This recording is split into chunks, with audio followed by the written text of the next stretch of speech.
Welcome everyone. I'm really glad to see you here. I'm Lisa Taylor. I'm a part-time professor in the English department, and I'm thrilled to introduce our University Hour speaker for today, Krista Bremer, who came here all the way from North Carolina. Krista Bremer's award-winning essays have appeared in national and international magazines, including the New York Times, O, the Oprah magazine, CNN, MSN, The Sun, and the Sunday Times in London. Her work's been featured on National Public Radio. She's also appeared in the PBS series Arab American Stories, and has participated in a debate at the Cambridge Union. And her work has been translated and reprinted all over the world.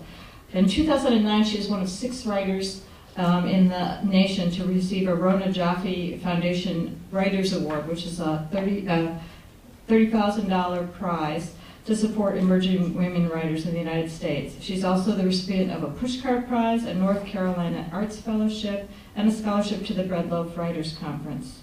So please join me in welcoming Krista Bremer, who is also the author of a brand new memoir called My Accidental Jihad, A Love Story. So let's give her. Thank you.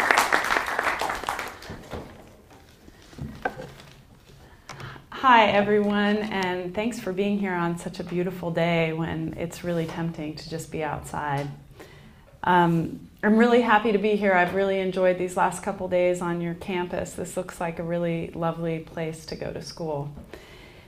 I was hoping that what we could do today is I'd like to talk to you just a little bit about my book and about how it came into being and what the book explores. And then I'd like to read to you briefly from the book.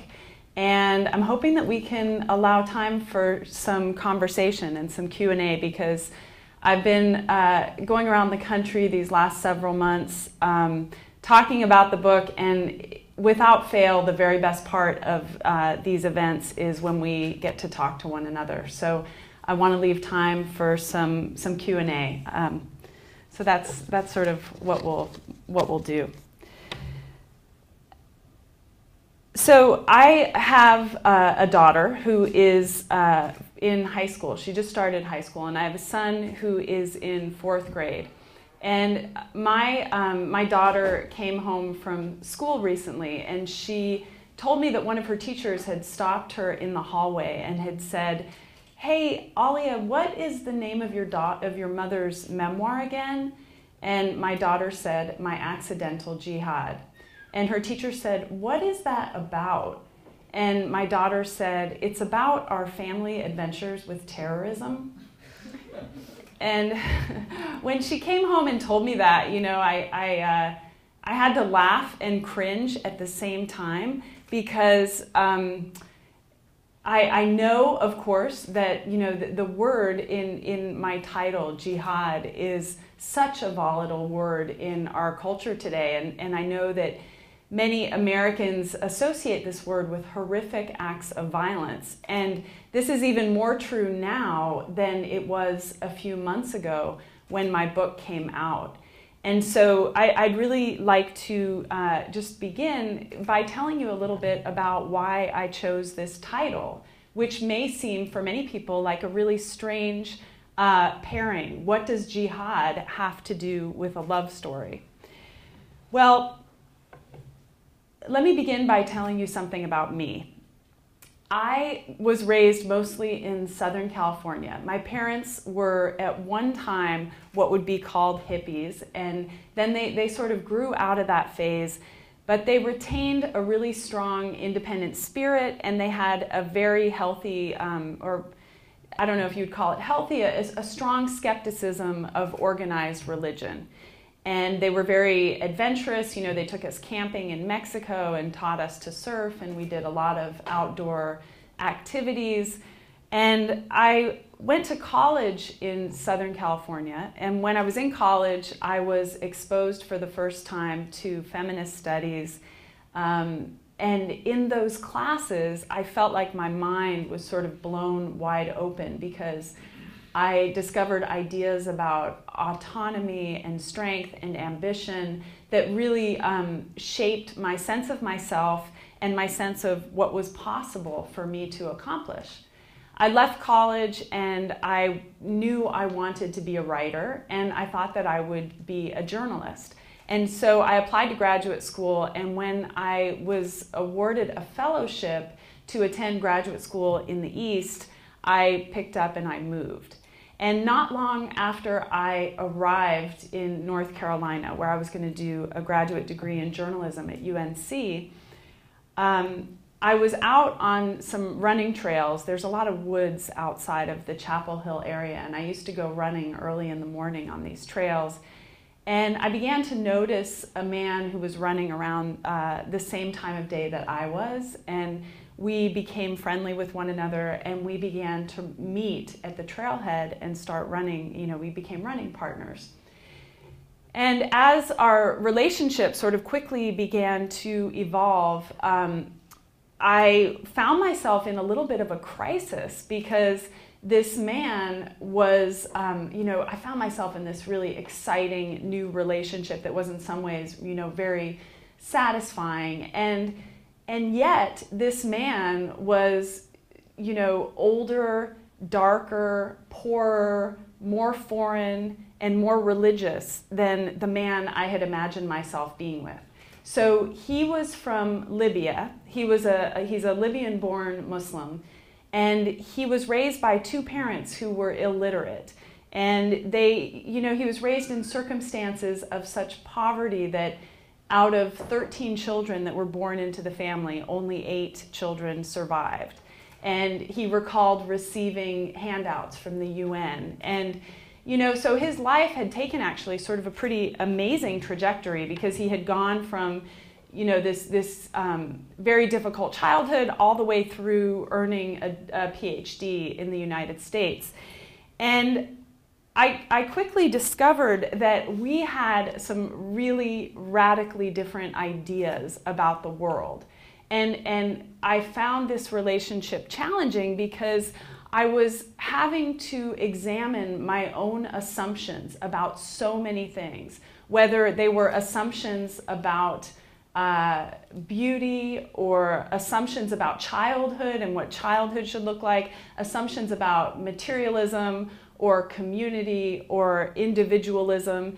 And so I began to write these essays in which I was exploring our efforts to bring together, these very different worldviews. And as I began to write these essays, I began to hear from people from all over the world, and it became sort of pretty clear to me early on that what I was writing about was a bicultural relationship. And that furthermore, the most interesting thing to me to discover was that every relationship is bicultural. So what I was finding out is that whether you marry someone from the other side of the world, as I did, or you marry someone, from right in your own small town, you're still going to arrive into this union with these really different notions about home and family and love, and you have to begin negotiating these differences almost immediately. And it also seemed to me that you arrive at a place in marriage where this person that you've chosen to be with just seems impossibly foreign to you. And those were the moments that actually interested me the most, because when I came up against these moments in my marriage, I saw within myself the seeds of war.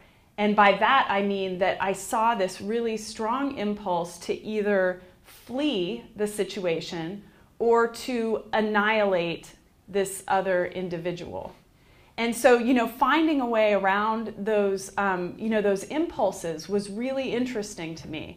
And it was really interesting to me to explore actually what intimacy entails between people. What does an enduring relationship actually look like, which I quickly discovered was nothing like I had assumed, it would look like. And so these were the themes that really interested me. And I knew from my husband that the word jihad means struggle in Arabic.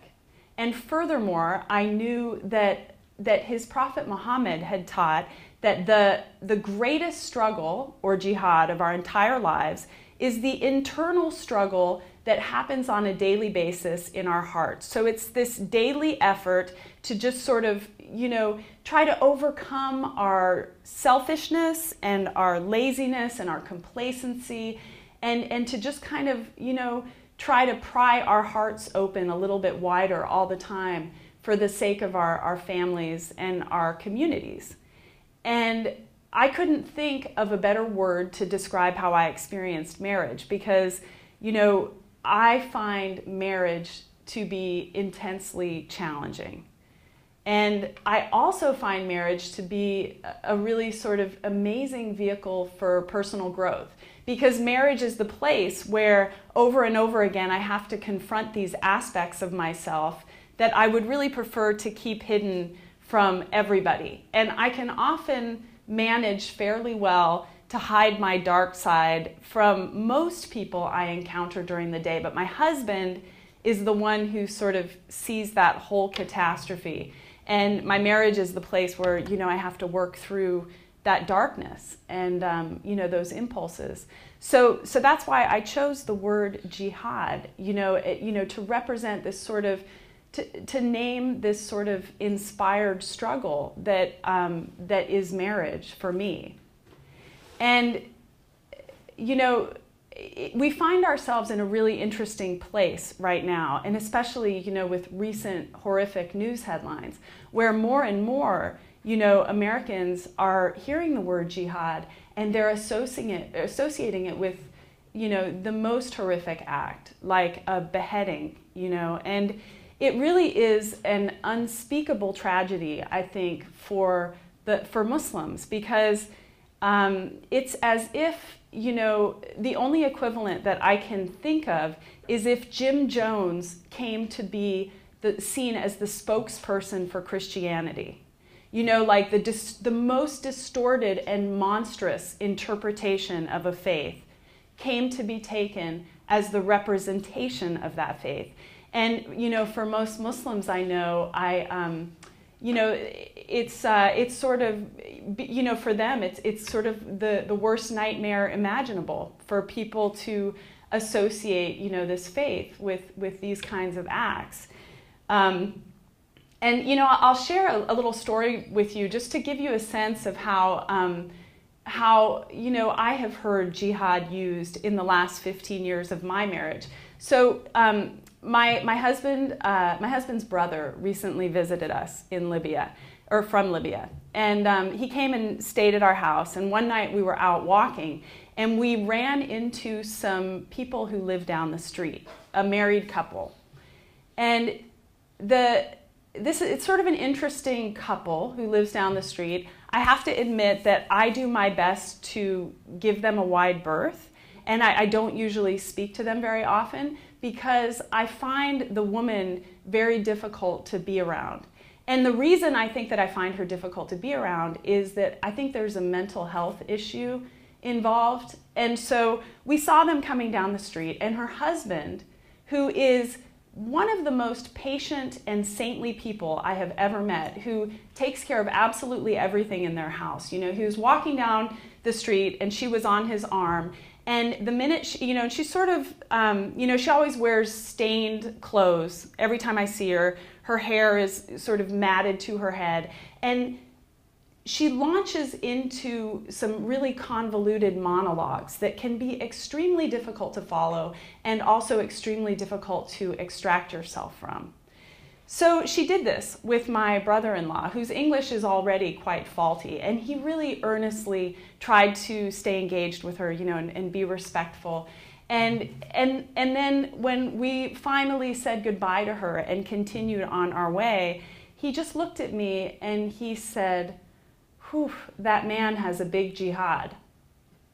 And what he meant in the most diplomatic way he could say it, truly not in a backbiting way, but in a way of honoring what he saw is our neighbor's struggle. So he was saying, wow, that guy finds himself in a situation that is forcing him to grow in tolerance and patience in a really excruciating but ultimately rewarding way. And he was also saying, you know, that according to his faith, this guy will be rewarded for that kind of work.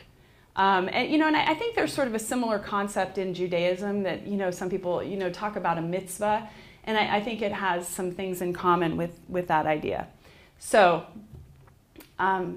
anyway, so jihad, you know, my struggle in my marriage. Often what I find that I have to struggle with in my marriage is it's not my husband, but it's struggling with myself. And it's often, you know, I often find that I am grappling to hold and embrace two different ways of looking at the world. And I think it was F. Scott Fitzgerald who once said that the sign of a first-rate intelligence is the ability to hold two opposing ideas without losing one's balance, right? So that's exactly what I try to do. So I find that often in our media, you know, we like stories that are really painted in black and white. So we like stories about the good guys and the bad guys, and the winners and, you know, the losers.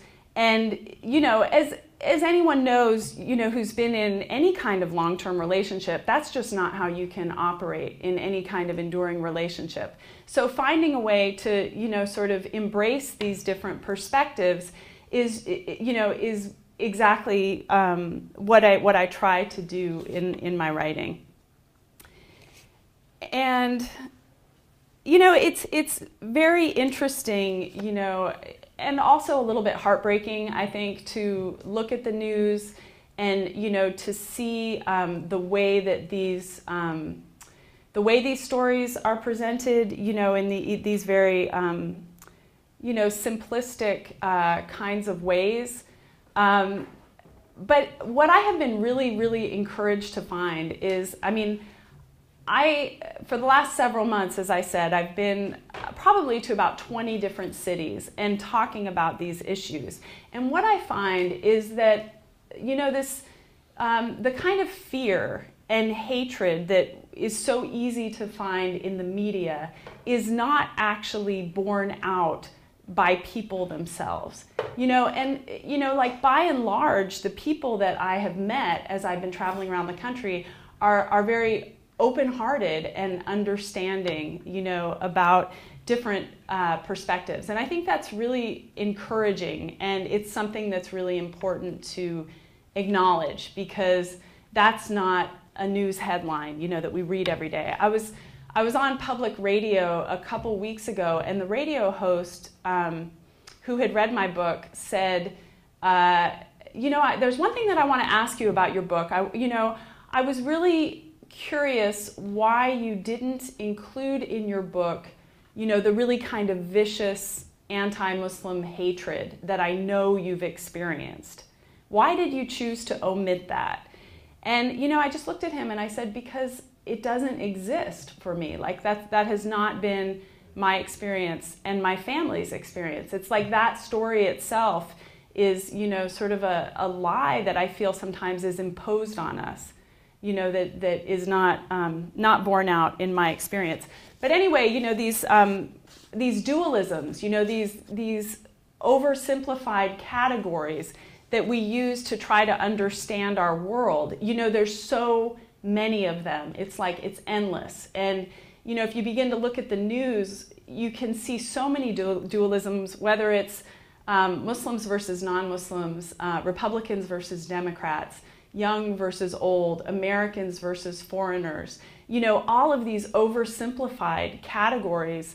And what I think is so interesting about love and writing about intimacy is that love has the capacity to take us beyond these dualisms, you know, to this place where all of these categories sort of fall away, even if it's just very briefly, you know, and we're really left with this, you know, a clear experience of what we have in common. And there's a really beautiful Bell Hooks quote that speaks to this, and I just jotted it down because I wanted, you know, I thought you might appreciate it. So this is Bell Hooks. She said, "To commit to love is fundamentally to commit to a life beyond dualism. That's why love is so sacred in a culture of domination, because it simply begins to erode dualisms, black and white, male and female, right and wrong. So I really like that. I'm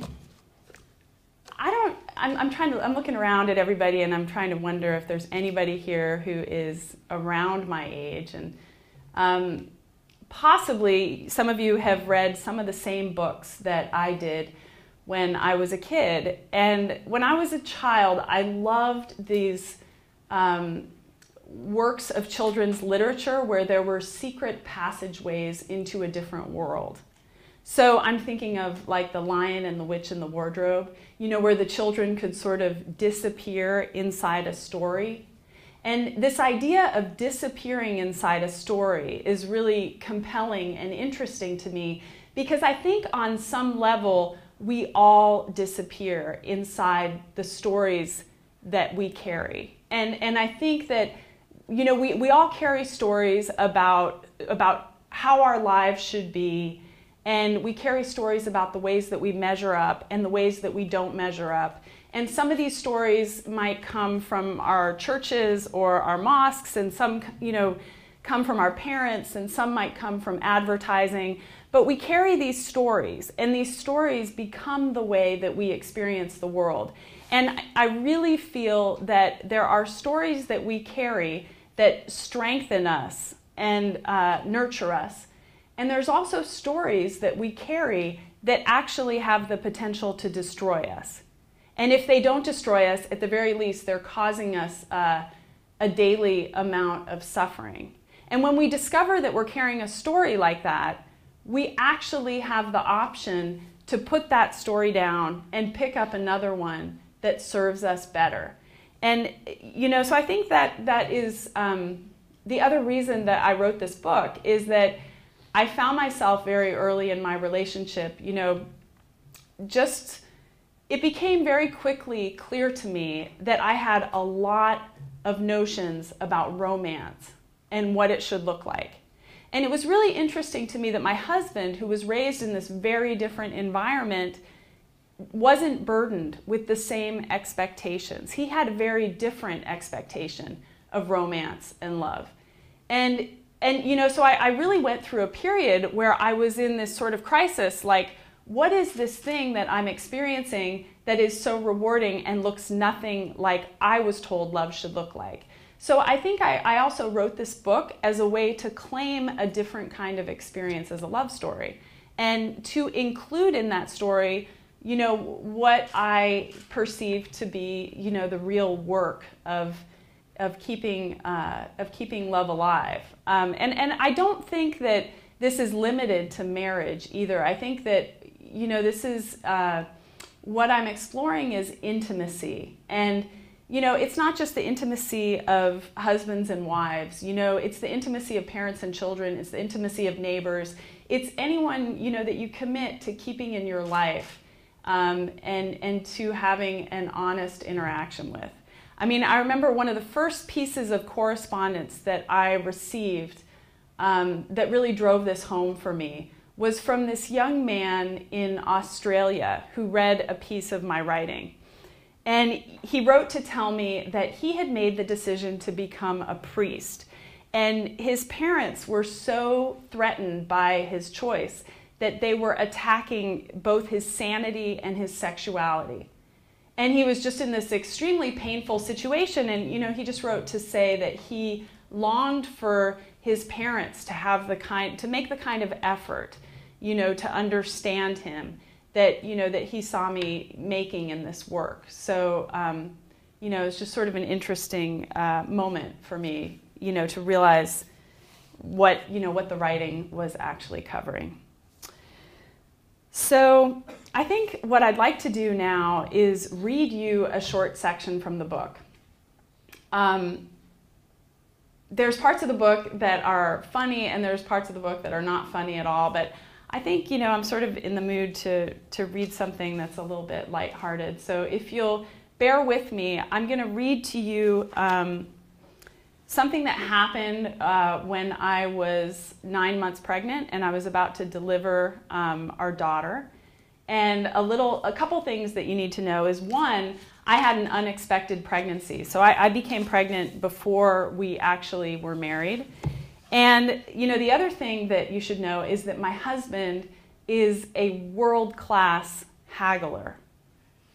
Like, I cannot even tell you how, the theme of haggling comes up in my book several times because there's, he sort of has like a cult reputation in our small town. Like, people want to borrow him when it's time, to buy a new car or something because, there's no price that he's ever seen that he considers final. And and he actually, talk about, different assumptions about the world. I mean, he thinks it was literally mind-blowing to him that I would walk into a store and accept, that the prices on the price tag were actually the real thing. Like, why would I think such a thing, So there have been times when his haggling has been extremely embarrassing to me, and there have also been times when it's challenged me actually to think about community in a whole different way and to think about what those negotiations mean. Part of this book takes place in the United States and part of it takes place in Libya when I went to visit my relatives for the first time. And so there's a scene in the old market in Tripoli where, his bartering really kind of made me think about things radically differently. But for now, I'm going to read to you a chapter that's called Expecting. And then we'll have a conversation, I hope. Heaving my 8-month belly before me, I hurried past the bright storefronts of the mall, holding onto Ismail's arm with my ringless left hand. We'd driven straight here from the obstetrician's office after her eyes had widened in surprise during my pelvic exam. "It looks like this baby's coming sooner than we expected," she said. "Do you have everything you need at home?" She rolled back her stool and peeled off her latex glove, revealing the largest diamond ring I had ever seen. I stared at her hand, briefly imagining that glittering gem on my own finger, then shot a nervous glance at Ismail. The only evidence in our house that we were expecting a baby was the checkered blue bassinet in the corner of our bedroom, which we'd recently purchased at a yard sale. From the moment I discovered, to my great surprise, that I was pregnant, it felt like we'd been scrambling to catch up with reality as it unfolded.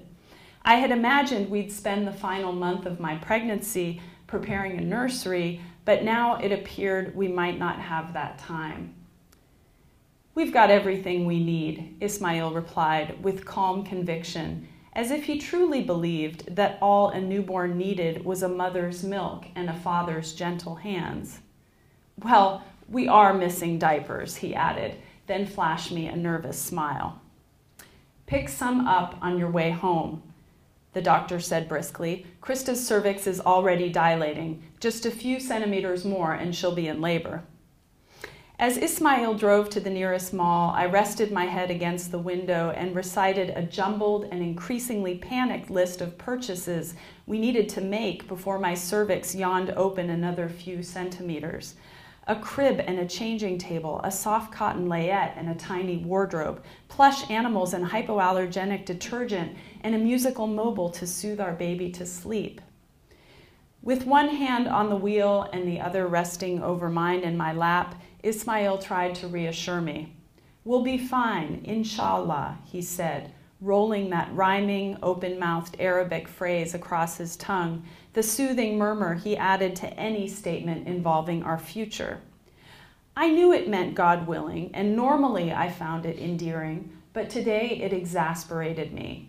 God wasn't going to prepare our nursery. God wouldn't help us pick out baby clothes.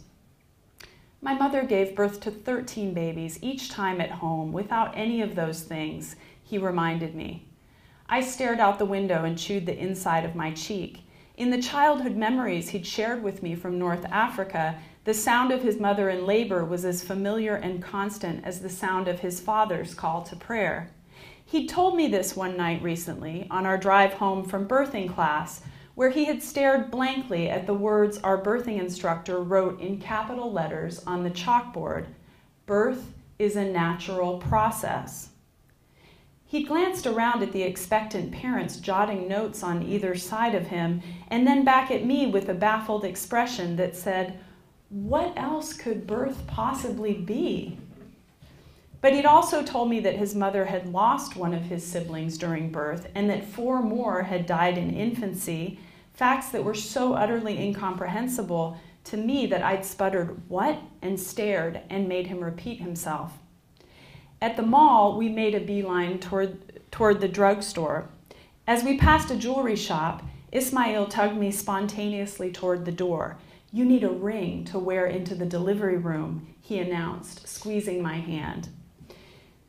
Throughout my pregnancy, I had insisted I didn't care about a ring, but when he pulled me toward the glass countertop and I looked down at row after row of glittering diamonds, I knew I had lied to both of us. My heart leapt with awe and anticipation. For as long as I could remember, from movies, television, and magazines, I had known that only diamonds reflected the brilliant light of true love. Over and over again, I'd seen images of a beautiful woman's eyes shining with gratitude and awe when a man presented her with a sparkling ring at least as precious as his devotion. I scanned the display case hungrily, my gaze landing on a square diamond in an antique platinum setting, not big enough to be ostentatious, nor small enough to inspire pity. Its classic setting evoked a certain nostalgia, a purchased connection to the past. Its shimmering white platinum looked virginal, pristine. Everything about it suited me. It was perfect. The jeweler slid the case gently open in one smooth motion, as if trying not to wake me from a sleepwalking dream. Instead of handing the ring directly to me, he placed it suggestively in Ismail's upturned palm. This was his cue to act out the long-standing middle-class American courtship ritual. When Ismail turned to me and slipped the ring onto my outstretched finger, the bright fluorescent lights of the jewelry store turned fuzzy and soft. The water in my ankles seemed to recede, and even his thinning hair seemed to curl with new vigor. I held my hand up to the light and saw an appendage transformed, my fingers slender, elegant, finally all grown up. Ismail was absolutely right. I needed this diamond in the delivery room more than Ismail's comforting touch, a supportive midwife, or my own deep measured breaths. "It's very beautiful," murmured the jeweler in a near whisper, as if it were the face of my newborn. "How much?" Ismail broke in gruffly, in a voice loud enough for everyone in the store to hear, the voice of a man who was wide awake. The jeweler told him the price. An explosion of air burst through his lips, somewhere between a cough and a guffaw. He fixed the salesman with a broad smile that said, "Let's stop messing around and get serious now, shall we?" "Listen, I will pay you half that in cash, and I plan to take this ring home with me tonight," Ismail announced loudly, pounding the glass countertop with his finger. Silence fell as the jeweler tried to figure out how to respond. Nearby shoppers glanced furtively over at us, unsure if they were witnessing a negotiation or a holdup. I gasped as if water had been thrown in my face. I was painfully aware of the curious stares of other shoppers, aware now too of the bloated fingers of my own raised hand in this harsh light, my borrowed maternity shirt creeping up to reveal the orb of my enormous belly and the stretched elastic band of my borrowed maternity pants. In my family, talking about money, like talking about sex, was considered vulgar. We knew that cash, like body fluids, was exchanged behind closed doors, and we even intuited that these transactions were the unspoken foundation of our lives, but we never discussed them openly, and we certainly never made a spectacle of ourselves in public. "You've got to be kidding me for this ring? This tiny diamond? Come on, we both know how inflated diamond prices are." Ismail pulled the ring from my finger and placed it on the counter with a decisive plink, reached for my arm, and turned to leave. Just before we made it through the doorway, the jeweler called after us. We turned around, and he gestured impatiently for us to meet him in the back corner of the store for a private conference. Speaking in a low murmur and glancing around to make sure no other customers heard his offer, he reduced the price by 30%. Speechless, I stared at him. In all my years of wandering through malls, never once had I imagined that the numbers on price tags were negotiable. Ismail nodded immediately in agreement. This was exactly what he'd been expecting, and shook the man's hand. I left the store wearing a diamond ring that now appeared exactly 30% smaller on my finger, as if it too had shrunk in embarrassment. Thank you.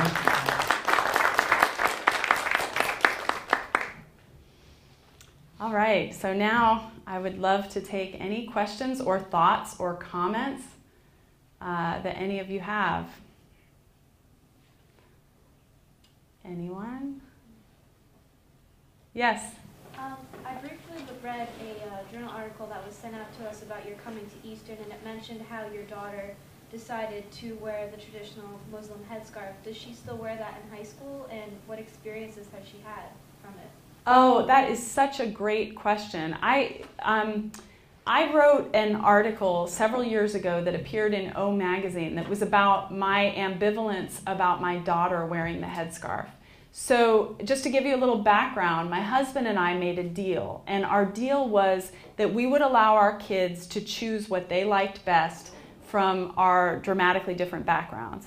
And when we made this deal, I felt really confident about my position, because I felt like it was, it was going to be really hard to compete with, Christmas and the mall and, cable television and a lot of other things. And so I thought, my kids might enjoy a little henna and some dates and baklava, but, they'd probably, choose to live more like I was living. So it completely spun my head around when my daughter, at about age 10, decided that she wanted to wear a headscarf. And she began wearing it everywhere in our small town. She wore it to the grocery store with me. She wore it to the park. She wore it on play dates. And I was having so much difficulty with this. And as a writer, it's almost like as a writer you develop like a bloodhound sort of tracking abilities, and you can smell when you have a good idea for a piece of writing.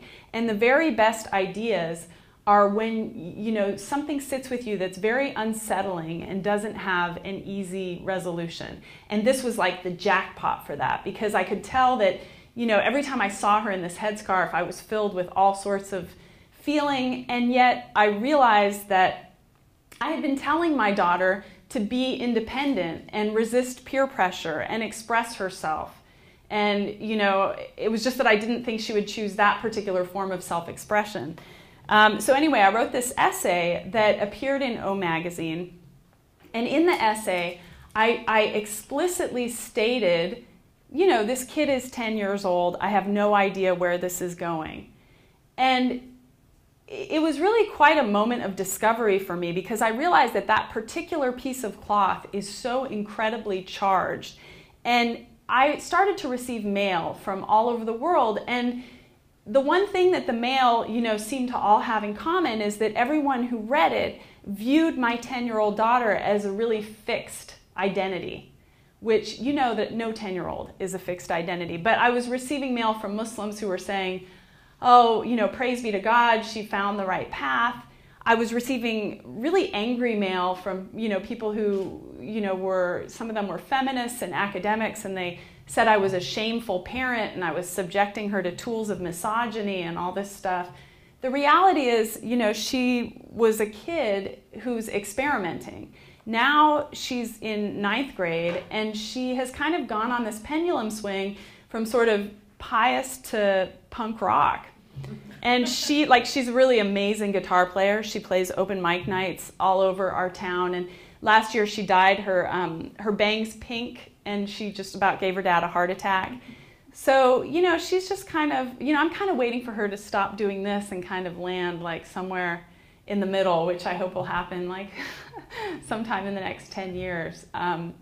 So that's, so to answer your question, she does still think of modesty as a really important value. Like that's something that comes from her dad's culture that I think is actually very important. And I think it's actually, a really underappreciated value in our culture of self-disclosure and sort of, rampant sharing of everything, But I think the way that my husband and I encourage her to think about modesty is more in terms of, a way of being in the world and a way of protecting what is important to you. It's not so much for us about covering skin.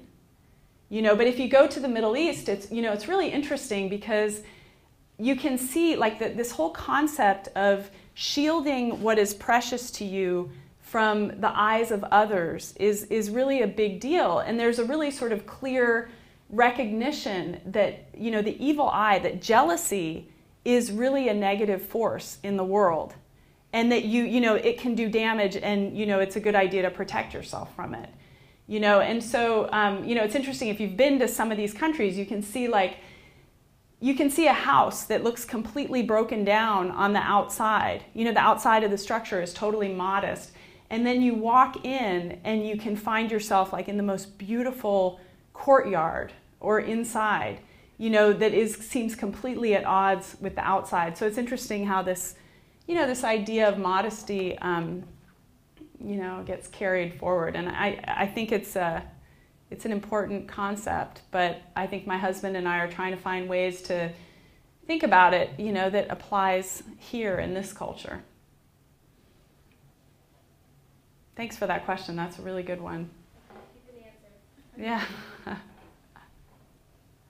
Anyone else?